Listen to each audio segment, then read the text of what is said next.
नमस्कार दोस्तों। Last video में हम लोग ने देखा हुआ था 71st बीपीएससी में जो क्वांटिटेटिव एप्टीट्यूड और लॉजिकल रीजनिंग के क्वेश्चंस पूछे गए थे, उसी कड़ी में आज हम लोग देखने वाले हैं 70th बीपीएससी का क्वेश्चन पेपर। और ये जो क्वेश्चन पेपर होगा ना, ये क्वेश्चन पेपर है जो 4 जनवरी 2025 को पूछा गया। इस चीज को ध्यान में रखने की जरूरत है कि जो 70th बीपीएससी है, ये 2 बार आपको एग्जाम कंडक्ट कराया गया। सर्टेन बच्चों के लिए एक बार अलग से कराया गया। And this is the exact reason कि इस वाले वीडियो में हम लोग 4 जनवरी वाले वीडियोस को क्वेश्चंस को देखें। पहले क्वेश्चन की तरफ देखिए। पहला क्वेश्चन क्या लिख रखा है? पहला क्वेश्चन पूछता है कि भाई इस तरीके से एक सीरीज जा रहा है और उस सीरीज में एक नंबर मिसिंग है, उस नंबर को आपको आइडेंटिफाई करना है। ठीक है, 117 है, 98 है, 80 है, 64 है, फिर क्वेश्चन मार्क है, फिर 42 है। अब ऐसे क्वेश्चंस में क्या होता है, यूजुअली आपको एडिशन होता है, मल्टीप्लीकेशन होता है, एपी काम कर सकता है, जेपी काम कर सकता है, right. Apart from that square और क्यूब्स का आपको क्वेश्चंस होता है। तो सबसे पहला चीज तो भाई यही सिखाया जाता है क्वांटिटेटिव एप्टीट्यूड में कि ऐसे अगर नंबर सीरीज वाले क्वेश्चन है ना, तो पहले आप एडिशन या सबसेक्शन को ही फाइंड आउट करिए। 117 में से 98 गया तो ये कितना बचा? 2 और 17 19। यहां देखिए कितना अंतर है, 98 माइनस 80 गया तो ये अंतर हो गया आपको 18। 80 में से 64 गया तो ये अंतर हो गया 16। मतलब इस एक पैटर्न में नंबर घट रहे हैं, राइट। अब इस पैटर्न को गौर करिए। ये पैटर्न फिर अगले स्टेज पे क्या बोलता है कि 19 में से 18 घटाएंगे, -1 हुआ। 18 में से 16 को घटा रहे होंगे तो दैट वुड बी, मतलब यहां पर 19 में से 18 घटाए 1, 18 में से 16 घटाए 2। तो बहुत मेजर चांसेस है कि अगली बार आपको 3 घटाना पड़ेगा और अगली बार 4 घटाना पड़ेगा। ठीक है, तो इसी एक लॉजिक को वहां पर एग्जाम में आपको सोचना था। अब देखते हैं कि ये सही है या नहीं है। अगर 16 में से 3 को माइनस कर दिया गया तो दैट मीन्स अगले बार अंतर 13 का होना चाहिए, और 13 में से 4 घटा देंगे तो दैट मीन्स अगले बार अंतर 9 का होना चाहिए। तो दैट मीन्स 64 तक तो हम आ गए हैं। अगली बार इसमें से माइनस हम लोग 13 कर लेते हैं। -13 करेंगे तो दैट वुड बी 51, और 51 में से फिर आप 9 को सबसेक्ट करेंगे तो you will be getting 42। That means कि हमारा सोचा हुआ आपको कॉन्सेप्ट सही था। एक एक कम करके आपको सबसेक्शन हुआ है, बट एक एक कम करके हुआ है। This is the exact reason की फिर 64 का अगला टर्म क्या आ रहा होगा? अगला टर्म आ रहा होगा फिर 51, जो कि आपको ऑप्शन नंबर ए में दे रखा है। अगले क्वेश्चन की तरफ चलते हैं। इसका तो एक फुल फ्लेज वीडियो भी हम लोगों ने बना रखा है कि ट्रायंगल्स को कैसे काउंट करते हैं। ये एक ऐसा क्वेश्चन है ना जिसमें बहुत सारे बच्चे फंसते हैं, और अगर जो 72 वाला बीपीएससी है उसमें आपको बहुत अच्छा स्कोर करना है तो ऐसे क्वेश्चंस बार बार बीपीएससी पूछ रहा है। ये क्वेश्चन भी आपकी तकदीर बदल सकता है। This is the exact reason की ऐसे क्वेश्चंस को भी देखना चाहिए। ट्रायंगल गिनने का सबसे अच्छा तरीका क्या होता है कि पहले सिंगल वाले काउंट कर लीजिए। ठीक है, ट्रायंगल क्या होता है? जब एक क्लोज संरचना का निर्माण करती हैं 3 लाइंस। ठीक है, तो सिंगल वाले एक बार ट्रायंगल्स को काउंट करते हैं। 1 हो गया, 2 हो गया, 3 हो गया, 4 हो गया, 5 हो गया। ठीक है, तो लिख देंगे कि भाई 1 से बनने वाले कितने हैं? 5। अगले स्टेज पर आते हैं। अब देखते हैं कि 2 से बनने वाले कितने हैं। 2 से बनने वाले यहां से लेट से कहीं से भी एक जगह से पकड़ करके देखना शुरू करते हैं। एक तो ये हो गया 2 वाला, अगला ये हो गया 2 वाला, 2 मिले अभी तक। तीसरा ये हो गया 2 वाला, और चौथा फिर ये हो गया 2 वाला। ठीक है, तो सिंगल वाले हमको कितने मिले थे? 5 मिले थे, और 2 वाले कितने मिले? वो 4 मिले। तो अभी तक हमको 9 ट्रायंगल्स मिल चुके हैं। अगले फिर स्टेज में आते हैं। अब 3 वाला देखते हैं कि 3 वाले कितने हैं। 1 2 3। एक ट्रायंगल तो यहां पे आपको बनता हुआ दिख रहा होगा, और दूसरा 3 वाला अगर आपको ट्रायंगल देखना है तो 1 2 और 3 मिला करके एक ये भी आपको संरचना ऐसी है जो कि आपको एक परफेक्ट ट्रायंगल बना रही है। ठीक है, तो 2 यहां से मिल गया। ठीक है, तो अभी तक हमको मिला है 5 + 4 + 2। 4 वाला एक भी नहीं मिल रहा होगा, और ओवरऑल पांचों को अगर आप जोड़ देंगे तो एक ट्रायंगल मिलेगा। दैट मीन्स की +1। आंसर फिर कितना हो जाएगा? 5 4 9 2 11 और 1 12। ठीक है, तो नंबर ऑफ ट्रायंगल्स कभी भी काउंट करना होता है तो उसका आपको बेसिक कॉन्सेप्ट यही है कि आपको इस चीज के ऊपर फाइंड आउट करना होगा कि भाई सिंगल वाले ट्रायंगल कितने हैं, दो छोटे ट्रायंगल्स मिलाकर के कितने बड़े ट्रायंगल बन रहे हैं, तीन छोटे ट्रायंगल मिलाकर के कितने बड़े ट्रायंगल बन रहे हैं। 5 4 9 2 11 12 12 आंसर देखेंगे तो डी वाले ऑप्शन में आपको देखने को मिल रहा होगा। अगला देखिए, एक्स से एक व्यक्ति है, ठीक है, वो क्या कर रहा है कि एक्स से वाई की तरफ 80 मीटर सीधी दूरी तय करता है, ठीक है, यहां से लेकर के कोई व्यक्ति 80 मीटर चला, फिर वो क्या करता है, दाएं मुड़ता है और 50 मीटर चलता है। अब इस डायरेक्शन में आप जा रहे हैं और यहां से दाएं मुड़ेंगे तो दैट मीन्स कि 50 मीटर आप इधर को आ गए। तीसरा बोलता है कि पुनः दाएं मुड़ता है। अच्छा, एक लास्ट क्लास में हम लोगों ने बात किया हुआ था कि बार बार अगर आप दाएं या बार बार बाएं मुड़ेंगे ना तो मोर और लेस आप उसी जगह के तरफ फिर से घूम रहे होंगे।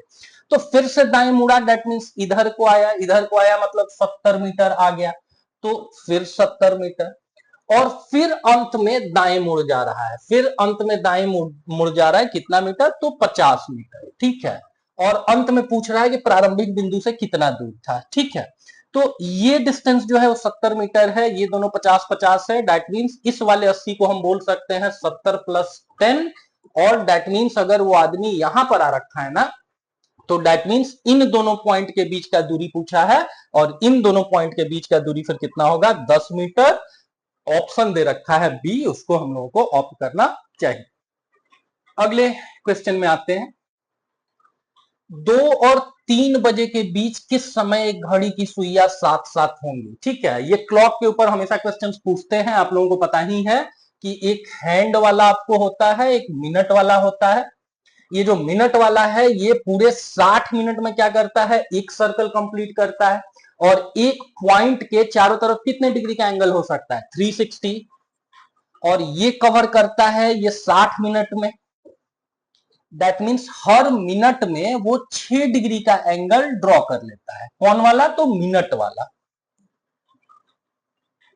और वहीं आवर वाले आप कांटे की बात करिए तो वो क्या करता है, जैसे 9 से फिर 1 घंटे के बाद 10 बजेगा, ठीक है, और 360 डिग्री को हम लोगों ने 12 छोटे छोटे हिस्सों में तोड़ रखा है, दैट मीन्स एक हिस्सा हुआ 360 divided by 12, that means 30 degree, और 30 डिग्री का एंगल ड्रॉ किया जा रहा है कितने देर में, तो 1 घंटे में, दैट मीन्स कि प्रति मिनट कितने डिग्री का एंगल ड्रॉ किया जा रहा है आवर वाले कांटे के द्वारा, तो दैट इज 30/60 या सिंपली 0.5 डिग्री पर मिनट, ठीक है। ये बेसिक बेसिक कॉन्सेप्ट आप सारे लोगों को पता ही होगा। अब फिर से इस क्वेश्चन की तरफ आते हैं। क्वेश्चन में देखिए क्या पूछ रहा है कि 2 बजे से लेकर के 3 बजे के बीच किस समय घड़ी की सुइयां साथ साथ होंगी। पहला चीज तो देख लेंगे कि जब 2 बजता है ना तो दैट मीन्स कि कुछ ऐसा आपको एंगल ड्रॉ हो रहा है, ऐसा एंगल ड्रॉ हो रहा है, मतलब बीच के का एंगल कितना है, 60 डिग्री है। उसके बाद क्या है कि दोनों की दोनों जो सुइयां हैं वो इसी दिशा में घूम रही हैं। अगर अपोजिट दिशा में घूम रही होती तो उनका आपको रिलेटिव आपको स्पीड ज्यादा होता, एंगल ड्रॉ करने का आपको पेस ज्यादा होता, लेकिन एक ही दिशा में विच इज क्लॉकवाइज डायरेक्शन घूमने के कारण एक सीधा सा फॉर्मूला होता है विच इज कि भाई 1 मिनट में कितने डिग्री का वो लोग अंतर पाट देंगे। तो अभी हम लोग ने देखा कि 6 डिग्री और -0.5 डिग्री, इसको हम लोग कह सकते हैं 11/2 डिग्री। अब बोल रहा है कि भाई कब ये लोग एक साथ होंगे। एक साथ होना मतलब क्या हुआ कि बीच का एंगल 0 हो गया, इनिशियल एंगल 60 डिग्री है, 1 मिनट में दोनों रिलेटिवली फासला तय कर ले रही हैं 11/2 डिग्री का। तो ऐसे करके पूछ रहा है कि 0 डिग्री का फासला लाने में उनको 60 डिग्री का फासला लाने में कितना समय लगेगा। सीधा सा फॉर्मूला हो गया फिर 60 डिग्री डिवाइडेड बाई 11/2, ये 2 पर चला गया, दैट मीन्स 120/11, 11 गुने 10 कितना होता है, 110 होता है। तो इसको हम लोग ऐसे भी लिख सकते हैं 10 और फिर 10/11, ठीक है, 110 10 120 और डिवाइडेड बाई 11। ऑप्शन में देख लेंगे क्या कोई ऑप्शन है, देखिए 2:10 और 10.11 मिनट पर ये आपको साथ साथ होगा, ठीक है। तो राइट आंसर फिर क्या हो जाएगा, बी हो जाएगा। तो ये क्वेश्चन था। और ऐसे ही आसान आसान क्वेश्चन पूछे जाते हैं। This is the exact reason कि भाई आई स्ट्रांगली बिलीव कि जिस लड़के को कुछ भी मैथ्स में आता है ना, वो लड़का भी बहुत इजीली क्या कर सकता है कि 10 आउट ऑफ 10 स्कोर कर सकता है। अभी आप लोग भाग्यशाली हैं, पहले का क्वेश्चन उठा के देखेंगे ना बीपीएससी में, तो उन लोगों ने कैलकुलस पूछा हुआ है, इंटीग्रेशन डिफरेंशिएशन पूछा हुआ है, डिफरेंशियल इक्वेशन पूछा हुआ है। तो इतने आसान आसान क्वेश्चन पूछे जा रहे हैं, उतने आसान क्वेश्चन को हम लोगों को भी टैकल करना होगा। अगला देखिए बोल रहा है कि भाई सर्कल का संबंध, सर्कल को इस तरीके से अगर हम लोग लिख देंगे तो स्क्वायर को कैसे लिखा जा सकता है। ठीक है, काउंट करेंगे 6 आपको अल्फाबेट्स यहां पे भी है और 6 अल्फाबेट्स यहां पे भी। सी 2 बार आया हुआ है तो दैट मीन सी को कंसीडर नहीं करते हैं। ठीक है, कंसीडर करना किससे शुरू करते हैं, कंसीडर करना हम लोग शुरू करते हैं आर जो है यहाँ पे जो हमारा फाइनल आउटपुट है वो देखेंगे कि यहां पर जो इनपुट था उसमें तीसरे नंबर का अल्फाबेट था। ठीक है, सेम लॉजिक यहां पर अप्लाई करते हैं कि स्क्वायर का जो तीसरे नंबर का अल्फाबेट है विच इज यू, तो यू को हम लोगों को प्लेस कर देना है पहले नंबर पर। दैट मीन्स यू पहले नंबर पर आएगा, दैट मीन्स बी और ए के बारे में हम लोगों को सोचना भी नहीं। अब यू तक अगर हम लोग आ गए, सी और डी ऑप्शन तक आ गए, तो इसका मतलब ये नहीं कि आगे कैलकुलेट करना शुरू कर देंगे। देखिए क्यू को कैलकुलेट मत करिए, कोई फायदा नहीं है, दोनों में कॉमन है, कहीं पर आप नहीं पहुंचेंगे। एस को भी मत करिए, दोनों में कॉमन है। ठीक है, आप इस तरीके से देखिए कि अब बच क्या गया। अब देखिए जैसे सर्कल में आखिर में ई है और इस ए को आउटपुट में हम लोगों ने कहां पे प्लेस कर दिया है, जो लास्ट वाला अल्फाबेट है इनपुट का, उसको हम लोगों ने प्लेस किया हुआ है आखिर से तीसरे वाले। तो यहां पे भी यही काम करते हैं, जो आखिरी वाला ई है ना, आखिरी वाला अल्फाबेट है, उसको लास्ट से तीसरे पे प्लेस कर देते हैं। तीसरे पे ई देखेंगे यहां पर दिख रहा होगा, दैट मीन्स आंसर आपका डी हो जाएगा। और इसी तरीके से इफेक्टिवली अगर क्वेश्चन बनाया जाए ना, तो वहां 10 12 15 सेकंड आपको जरूर बचेंगे। नहीं तो यूजुअली बहुत सारे बच्चे क्या करेंगे कि वो क्यू और एस को भी चेक करते रह जाएंगे। तो ये इस चीज का एग्जाम नहीं होता है कि आपको कितना आता है। ऑब्वियस सी चीज है कि भाई थोड़ा अधिक समय दे देंगे ना, तो इन सारे क्वेश्चंस को कोई एक मतलब सामान्य बुद्धि वाला कोई सा भी आदमी बना देगा। बट वहां पर गेम इस चीज का है कि क्या एक लिमिटेड समय में आप क्वेश्चन बना पा रहे हैं या नहीं। और लिमिटेड समय में क्वेश्चन बनाना मतलब होता है कि फिर ज्यादा समय आपको बच रहा होगा बाकी सेक्शन के लिए।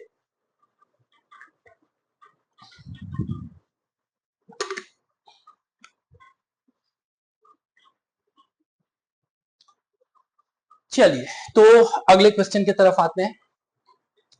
1 जनवरी 2008 जो है ना वो मंगलवार है, तो 1 जनवरी 2009 को सप्ताह का कौन सा दिन होगा। आप लोगों को पता ही है कि कैलेंडर के क्वेश्चंस जब भी हम लोग करते हैं तो उसमें एक लीप ईयर का कॉन्सेप्ट होता है और उस एक कॉन्सेप्ट को आपको ध्यान में देना है। और लीप ईयर को आइडेंटिफाई कैसे करते हैं, अगर वो 4 से डिवाइडेड है तो। ठीक है, इसके आगे की भी कहानी है, बट फिलहाल हम लोग अपने को इस क्वेश्चन तक ही कॉन्फाइंड रखते हैं, बिकॉज ईयर जस्ट अगले साल का है। कोई सेंचुरी वगैरह पार नहीं हुआ है कि लंबा चौड़ा हम लोग कैलकुलेशन करेंगे, जस्ट अगले साल का पूछ रखा है। 2008 को 4 से डिवाइड करेंगे, ये डिवाइडेड होगा ना। ठीक है, 502 होगा, दैट मीन्स ये लीप ईयर है। इसका मतलब ये हुआ कि 2008 से जब 2009 के तरफ हम लोग मूव ऑन करेंगे ना, तो बीच में एक यूनिक सा डेट आएगा which is 29th of Feb. जो सामान्य ईयर होते हैं उनमें दिन कितने होते हैं, 365, और जो लीप ईयर होते हैं उनमें होते हैं 366। एक सप्ताह में दिन कितने होते हैं, 7 होते हैं। तो दैट मीन्स कि 7 से अगर आप डिवाइड करेंगे ना यहां पर, तो रिमाइंडर यहां पर बचता है 350 प्लस 14 364 और एक रिमाइंडर बचा। और जब लीप ईयर वाले मामले में हम लोग जाते हैं तो रिमाइंडर फिर कितना बचेगा, एक और एक 2 बचेगा। सामान्य सा कॉन्सेप्ट जानेंगे कि भाई अगर इस साल पहली तारीख रविवार है तो अगले साल जो पहली तारीख होगी वो +1। इस साल अगर रविवार है तो अगले साल जो पहली तारीख होगी वो सोमवार होगी। अगर इस साल पहली तारीख सोमवार है तो अगले साल मंगलवार होगी। लेकिन अगर बीच में कोई लीप ईयर है, लीप ईयर आ गया, तो दैट मीन्स जो वृद्धि होगी वो 1 की नहीं 2 की होगी। अगर लीप ईयर आ गया तो इस साल अगर पहली तारीख जो है वो संडे है तो अगले साल वो अगली तारीख मंडे ना होकर के आपको ट्यूसडे होगी, मंगलवार होगी।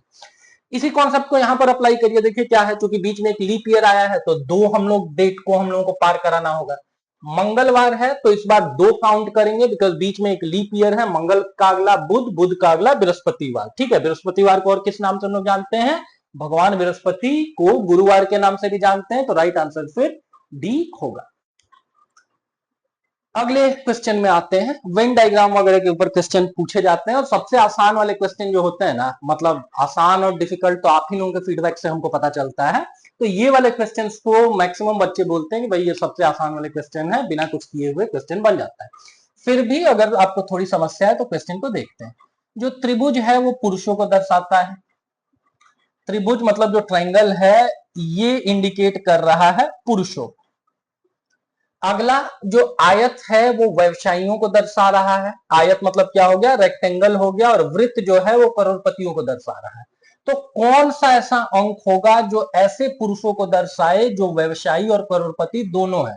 मतलब 3 तरीके से यहां पर एक डेटा दिया गया है और उन तीनों के बीच जो कॉमन डेटा है वही आपसे फाइंड आउट करने बोला है। सामान्य शब्दों में कहें तो इन 3 फिगर्स में से एक रेक्टेंगल, एक ट्रायंगल और एक सर्कल, इन तीनों में कौन सा वो फिगर है जो कॉमन है, उस चीज को आपको आइडेंटिफाई करना है। फॉर एग्जांपल अगर हम आंसर अपना 3 बोल दें तो ठीक है, ये 3 जो है वो सर्कल का पार्ट है, ट्रायंगल का पार्ट है, लेकिन क्या रेक्टेंगल का पार्ट है? नहीं है वो। ठीक है, तो ऐसा देखेंगे तो एक ही आपको दिख रहा होगा विच इज 10।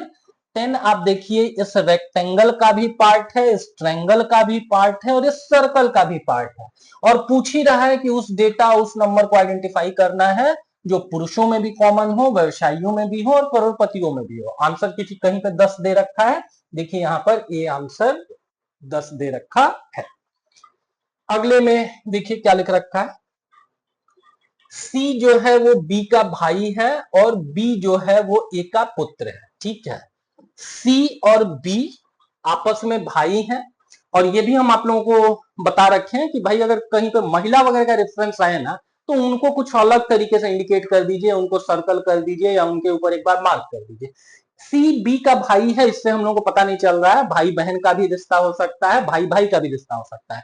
अगला बोल रहा है कि बी जो है वो ए का पुत्र है, तो इनसे एक जनरेशन ऊपर चले जाएंगे ए, और ए फिर दोनों के आपको पिताजी हो गए बिकॉज सी और बी भाई है। अगला बोलता है कि जो डी है वो सी का पिता है, डी जो है वो सी का पिता है। दैट मीन्स कि डी जो है वो मेल है। और अगला चीज कि बी जो है वो ए का पुत्र है, तो दैट मीन्स ये फीमेल हो गई। लेट्स से फीमेल को हम क्या कर देंगे, इस तरीके से मार्क कर देंगे, सर्कल में डाल। अगला लिख भी रहा है कि अगर ए महिला है तो फिर ए क्या है? ठीक है, डी की पत्नी है, पहले ऑप्शन में ही देखिए, एक जनरेशन ऊपर चले जाइए, डी जो है वो हस्बैंड है, ए जो है वो वाइफ है। दैट मीन्स कि ए क्या हो जाएंगी, वो डी की आपको पत्नी हो जाएंगी। ठीक है, राइट आंसर फिर हो जाएगा ए। ये भी बहुत आसान सा क्वेश्चन था। अगला क्वेश्चन देखिए, शायद लास्ट क्वेश्चन है। हाँ, लास्ट क्वेश्चन है इस बार के बीपीएससी के पेपर का। एक पंक्ति में 15 कुर्सियां रखी गई और पी का स्थान जो है वो मध्य में है। इसका मतलब 6 कुर्सियां इधर और 6 कुर्सियां इधर, और इन पार्डन में 15 है ना, तो 7 कुर्सियां इधर और 7 कुर्सियां एक तरफ, 7 कुर्सियां दूसरी तरफ, और बीच में बैठा हुआ है पी। अगला देखिए क्या लिख रखा है कि अगर आप दाईं ओर से गिनेंगे ना तो क्यू 12वें नंबर पर आता है। ठीक है, दाईं ओर से अगर आप गिनना शुरू करेंगे तो क्यू आएगा 12वें नंबर पर। और जब भी ऐसा वो कैब यूज करते हैं कि क्यू उधर से 12वें नंबर पर है, दैट मीन्स 11 छोड़ के 7 हो गए, एक ये 8वां व्यक्ति हो गया, इसके बाद 3 व्यक्ति हो गए और फिर क्या होगा, क्यू होगा। ठीक है, अब पूछ रहा है कि पी और क्यू के बीच कुल कितनी कुर्सियां हैं, तो देखिए कितना कुर्सी है, फिर 3 कुर्सी है। आंसर में क्या है, ए आंसर देखेंगे यहां पर मिल जाएगा। ठीक है, इसके आगे कैलकुलेट करने का जरूरत ही नहीं। तो यही सारे क्वेश्चन आपसे एग्जाम में पूछे गए हैं। अगर आपको ये डिटेल्ड एनालिसिस अच्छा लगा तो इट्स अ हम्बल रिक्वेस्ट कि आप एक बार हमारे इस चैनल को सब्सक्राइब कर लेंगे। और दूसरा चीज ये है कि इसका अगला वाला जो वीडियो है वो आपको 69th बीपीएससी का जो क्वेश्चन है या 70th बीपीएससी का जो दूसरा वाला पेपर है उसको हम लोग देख रहे होंगे। मिलते हैं अगले वीडियो में। Thank you.